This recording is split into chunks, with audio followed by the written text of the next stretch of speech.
শুভ সকাল সবাইকে। আজকের ভিডিওটা যারা প্রতিনিয়ত মদ্যপান করেন তাদের জন্য। যারা প্রতিনিয়ত মদ্যপান করেন তাদের ফার্স্ট এফেক্ট হবে তাদের লিভারটা প্রথমে খারাপ হয়ে যাবে, লিভারটা কোনো কাজ করবে না, লিভারটা অনেক বড় হয়ে যাবে।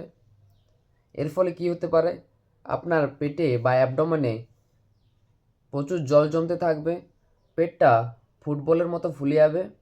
আমি দুটো ছবি শেয়ার করলাম, দেখুন পেটটা এইরকম ফুটবলের মতো ফুলে যাবে। এই পেটে বা অ্যাবডোমেনে জল জমাটাকে বলা হয় অ্যাসাইটিস।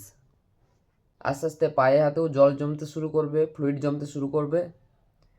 এর কারণে মাত্র দুটো ট্রিটমেন্ট এখানেই শুধু করতে পারবে।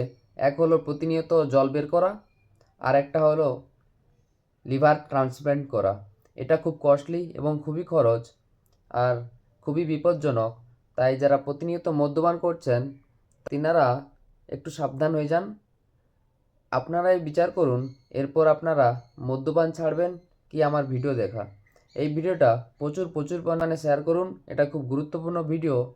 সবাই সুস্থ থাকুন, ভালো থাকুন, আর অবশ্যই ভিডিওটা শেয়ার করবেন, সুরজিৎকে ফলো করবেন। ধন্যবাদ।